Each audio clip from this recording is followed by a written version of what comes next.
Hello दोस्तों, कैसे हैं सब। उम्मीद करता हूँ आप सब ठीक होंगे, बढ़िया होंगे ना, तंदुरुस्त होंगे। तो अपने ना क्लास 9th का चैप्टर नंबर 1 जियोग्राफी का कर रहे थे। ठीक है, अपनों ने इसमें क्या कुछ कर लिया था। चैप्टर स्टार्ट करा था, एक वीडियो करी थी, देन उसके बाद अपनों ने ये जो पहली स्लाइड है साइज एंड लोकेशन, लैटिट्यूड देख ली थी अपनों ने, लॉन्गिट्यूड्स देख ली थी, हेमिस्फीयर देख लिए थे, नदर्न हेमिस्फीयर, सदर्न हेमिस्फीयर देख लिया था अपनों ने देखा था कि इंडिया कौन से हेमिस्फीयर में पड़ता है, इंडिया की लोकेशन क्या है, लैटिट्यूड किस काम आते हैं, लॉन्गिट्यूड किस काम आते हैं, है ना। आप लोगों ने ट्रॉपिक ऑफ कैंसर के बारे में देखा था, आप लोगों ने northern most point of India देखा था, southern most point of India देखा था, है ना। ईस्ट और वेस्ट के पॉइंट देखे थे इंडिया में, अंडमान निकोबार के बारे में थोड़ा बहुत देखा था। तो ये सब कुछ अपने लोकेशन में कर चुके थे। आज अपने करेंगे साइज़, है ना। इंडिया का साइज़ क्या है और इंडिया का साइज़ कैसे मायने रखता है ना। तो इस स्लाइड से अपने साइज़ वाली स्लाइड से आज क्या करने वाले हैं, शुरू करने वाले हैं। तो सबसे पहले अगर हम अपने साइज़ की बात करें तो जरा इसको गौर से देखना। The land mass of India has an area 3.28 million square kilometre. यानी जो इंडिया है, इंडिया पूरे वर्ल्ड का लगभग कितना एरिया अपने पास रखता है, 3.28 मिलियन स्क्वायर किलोमीटर। अगर मैं परसेंटेज की बात करूं तो कितने परसेंट ये एरिया हो जाता है, लगभग 2.4%, है ना। यानी अगर इंडिया के अपने एरिया की बात करें तो एरिया कितना आ जाएगा, 3.28 मिलियन स्क्वायर किलोमीटर, है ना। और अगर हमने परसेंटेज की बात करें तो पूरा वर्ल्ड अगर 100% है तो इंडिया का एरिया कितना हो जाता है, 2.4% हो जाता है पूरे वर्ल्ड के जियोग्राफिकल एरिया का। तो ये दो फैक्ट आपको याद रखने हैं कि इंडिया का total area 3.28 million square kilometre और इंडिया की अगर परसेंटेज देखें एरिया में पूरे वर्ल्ड की कितनी है तो 2.4% इसका परसेंटेज है। ठीक है, इंडिया के अगर अपने लैंड बाउंड्री की बात करें तो India has a land boundary about 15,200 kilometre.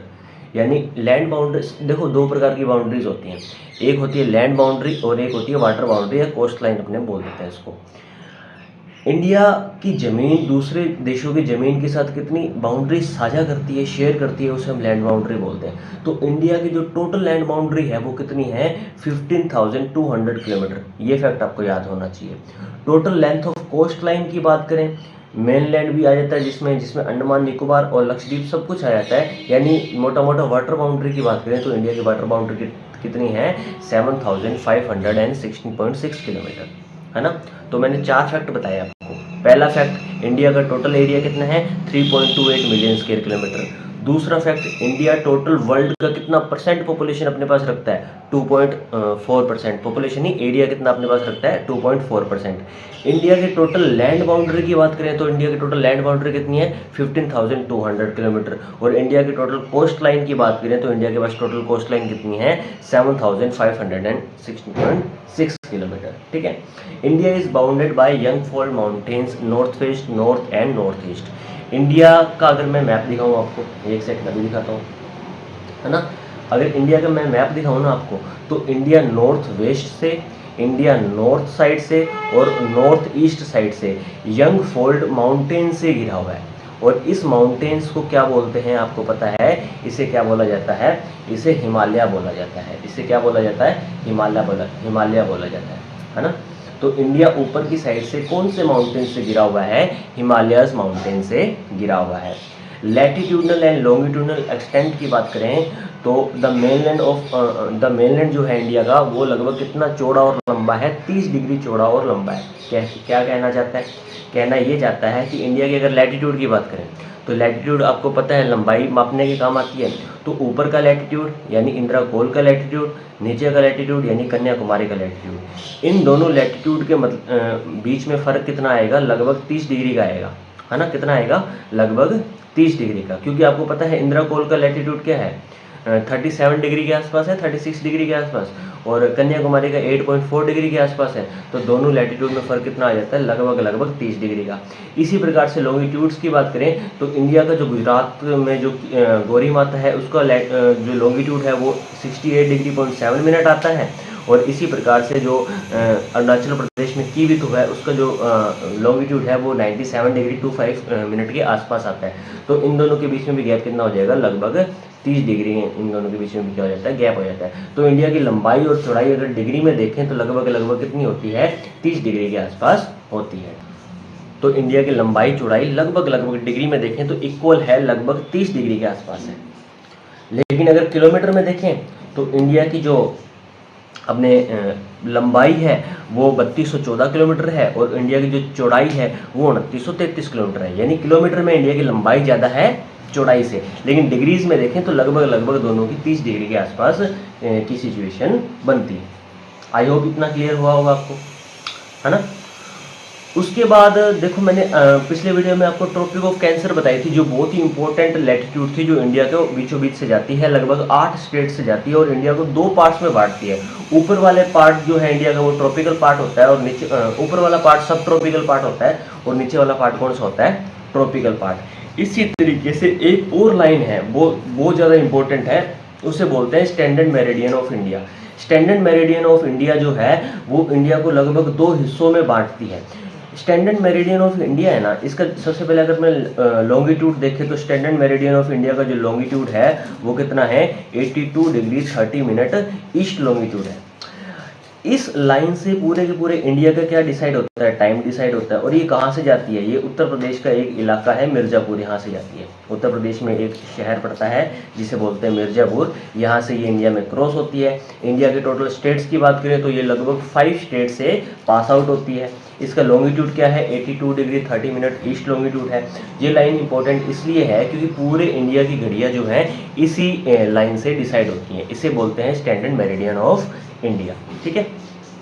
वैसे अगर देखा जाए ना, इंडिया की अगर चौड़ाई की बात करें, कीबिथु और गौरी माता, यानी कीबिथु का अरुणाचल प्रदेश में, गौरी माता कहाँ, गुजरात में, दोनों के बीच में लगभग 2 घंटे का टाइम गैप है। यानी एक साइड सूरज कीबिथु में 2 घंटे पहले निकल जाएगा, जबकि गुजरात में ये 2 साइड 2 घंटे बाद में आएगा। लेकिन इन पूरे इंडिया की घड़ियाँ एक ही टाइम दिखाती हैं। ऐसा क्यों होता है, क्योंकि पूरे इंडिया की घड़ियाँ इसी लाइन से डिसाइड होती हैं। कौन सी लाइन है, standard meridian of India, 82 degree 30 minute.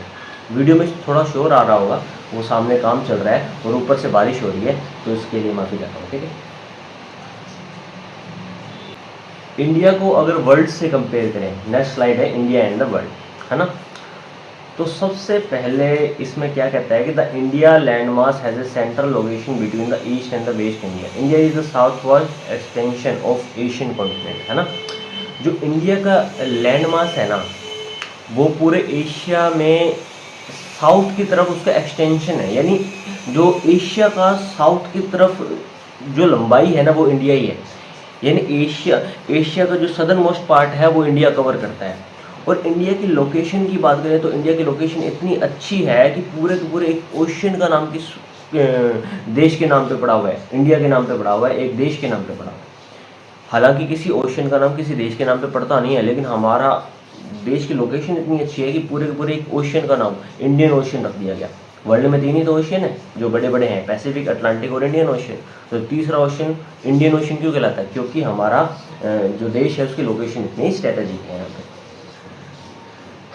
The trans ocean routes which connect the countries of Europe, West and the countries of Asia provide a strategic central location to India, है ना। जो India की जो location है वहाँ से ऐसे roots निकलते हैं जो इंडिया को यूरोप से भी कनेक्ट करते हैं, इंडिया को ऑस्ट्रेलिया से भी कनेक्ट करते हैं, अफ्रीका, साउथ ईस्ट एशिया, हर जगह से इंडिया को कनेक्ट करते हैं। इसलिए इंडिया की लोकेशन बहुत ज़्यादा यहाँ पे अच्छी हो जाती है।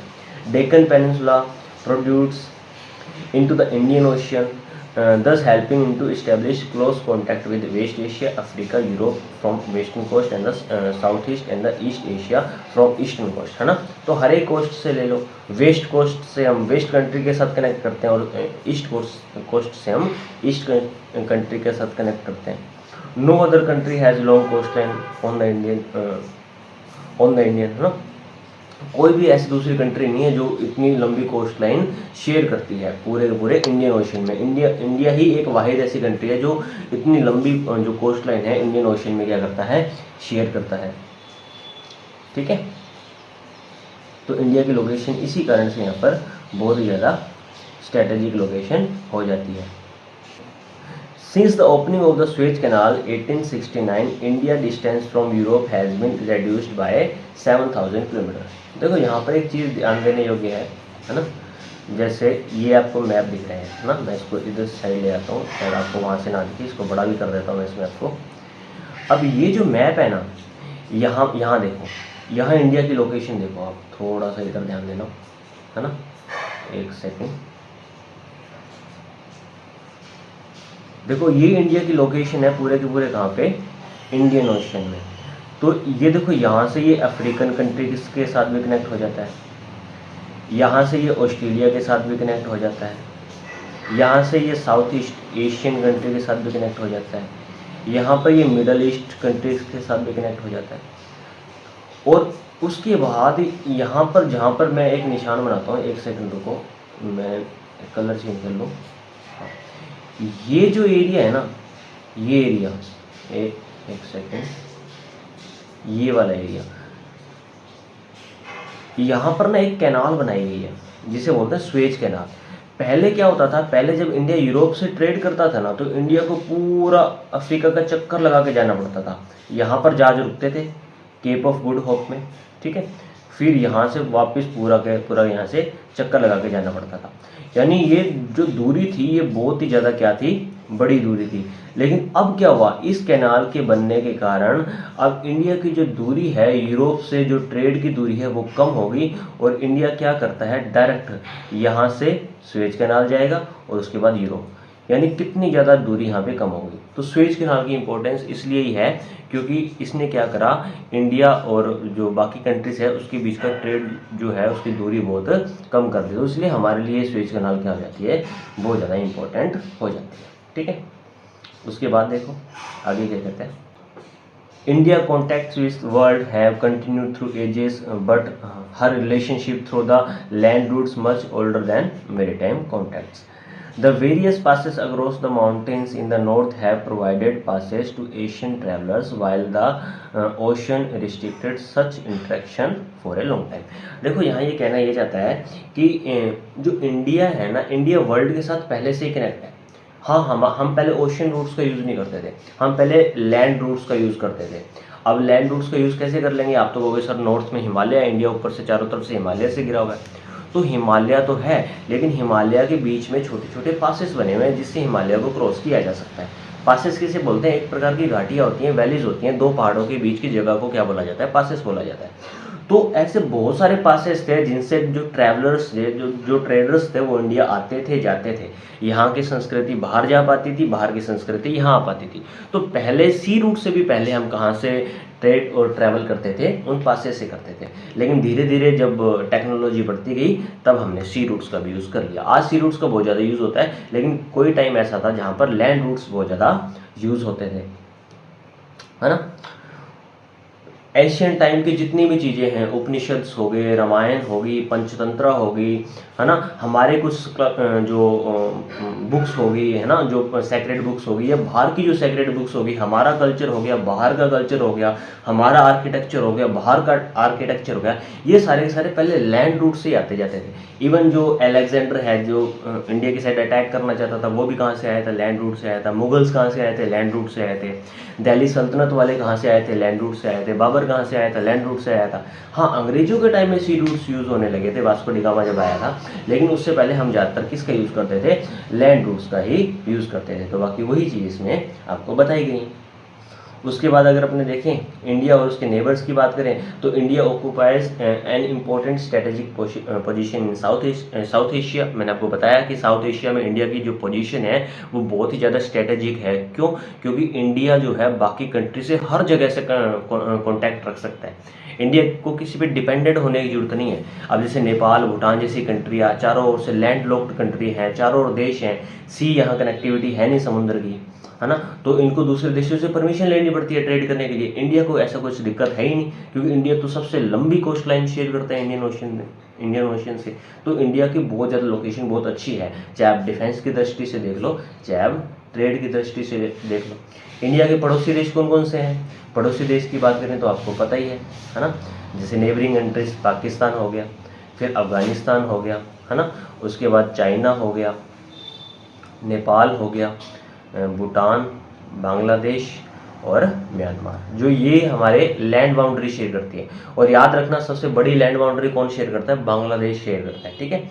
और सी बाउंड्री में देखें तो श्रीलंका हो गया, है ना, मालदीव्स हो गया, है ना, अपने इसको छोड़ो, है ना। तो ये सारी की सारी जो हमारे हैं नेबरिंग कंट्रीज हो जाती है, ठीक है। नेपाल एंड भूटान जो नॉर्थ में पड़ते हैं, म्यांमार बांग्लादेश ईस्ट में पड़ते हैं, है ना, और पाकिस्तान अफगानिस्तान वेस्ट में पड़ते हैं, है ना। श्रीलंका हमारे साउथ में पड़ता है, मालदीव्स हमारे साउथ में पड़ता है। श्रीलंका को जो वाटर बॉडी अलग करती है उसे किस नाम से जाना जाता है, उसे पाक state of gulf of Mannar के नाम से जाना जाता है। तो ये भी इंपॉर्टेंट है, ये भी देख लेना ना। श्रीलंका और इंडिया को जो वाटर बॉडी अलग करती है उसे किस नाम से जानते हैं, एक पाक स्टेट बोलते हैं, दूसरा क्या बोलते हैं, गल्फ ऑफ मन्नार बोलते हैं। तो ये कुछ चीज़ आपको याद होनी चाहिए। उसके बाद जो लास्ट स्लाइड है अपनी इस चैप्टर की, उसमें कुछ फैक्ट दे रखे हैं, 3 फैक्ट दे रखे हैं। पहला फैक्ट तो ये है कि 2004 में ना हमारे इंडिया में ना एक सुनामी आई थी। हमारा जो सदर्न मोस्ट पॉइंट है ना उसे बोलते थे इंदिरा पॉइंट। ये कहाँ पे था, ये अंडमान निकोबार में था, है ना। कौन से लैटिट्यूड पर था, 6 degree 4 minute latitude north latitude के आसपास था। 2004 में इतनी बड़ी सुनामी आती है कि इंदिरा पॉइंट समुद्र के अंदर डूब जाता है और आज तक ये समुद्र के अंदर डूबा हुआ है। तो ये फैक्ट आपको याद होना चाहिए। दूसरा फैक्ट कहता है कि before 1947 there were 2 types of states in India, the provisions and the princely states. Provisions were ruled directly by the British official, were appointed by the viceroy. Princely states were ruled by local hierarchy rulers, acknowledged sovereignty in the return of the local autonomy. देखो हमारे India में ना 1947 यानी 1947 से पहले 2 प्रकार के क्या हुआ करते थे, स्टेट्स हुआ करते थे। एक कौन से स्टेट्स थे, एक को हम प्रोविजंस बोलते थे और दूसरे कौन से थे, दूसरे को हम प्रिंसली स्टेट्स बोलते थे। प्रोविजंस वो स्टेट्स थे जो डायरेक्टली ब्रिटिश रूल के अंदर आते थे, जिसे डायरेक्ट कौन गवर्न करता था, ब्रिटिशर्स उनके गवर्नर वगैरह गवर्न करते थे। जबकि प्रिंसली स्टेट्स वो स्टेट्स थे जो जहाँ पर अभी भी किनका राज चलता था, राजा महाराजाओं का राज चलता था, लेकिन राजा महाराजा भी ब्रिटिशर्स के अंदर रह के राज करते थे। तो 2 प्रकार के हमारे यहाँ स्टेट्स होते थे, आपको ये याद रखना है। पहले कौन से थे, प्रोविजंस जो डायरेक्ट ब्रिटिश रूल के अंदर थे। दूसरे कौन से थे, प्रिंसली स्टेट्स जहाँ पर राजा महाराजाओं का राज था, लेकिन राजा महाराजा किसके अंडर काम करते थे, ब्रिटिशर्स के अंदर काम करते थे। जो तीसरा फैक्ट है वो है स्कूल भुवन पोर्टल। स्कूल भुवन क्या है, एक प्रकार का पोर्टल है। किस पर बेस्ड है, एनसीईआरटी पर बेस्ड है। क्यों बनाया गया है, ताकि लोगों नहीं बेसिकली बच्चों को मैप की मदद से सिखाया जा सके, है ना, मैप की नॉलेज दी जा सके। देखो थ्योरी पढ़ना रटना अलग काम है, मैप देखना इमेजिनेशन करना अलग काम है। तो हम देखने और इमेजिनेशन से सीखते हैं। तो ये एक पोर्टल है जिसमें क्या किया जाता है, बच्चों को मैप के थ्रू क्या करा जाता है, सिखाया जाता है, ठीक है। तो यहाँ पर अपना ये चैप्टर पूरा हो जाता है, ठीक है। इसमें किसी प्रकार का कोई डाउट हो तो आप मेरे को कमेंट करिएगा, है ना। कैसा भी डाउट हो, किसी प्रकार का हो, कोई समझ ना आया हो, कोई कुछ गलत बोल गया हूँ मैं, देखो नया इनिशिएटिव है, धीरे धीरे टाइम लगता है, धीरे धीरे मैं सीखूंगा, आप भी सिखाओगे ना। तो कोई भी दिक्कत है कमेंट करिएगा। धन्यवाद, बाय बाय, टेक केयर।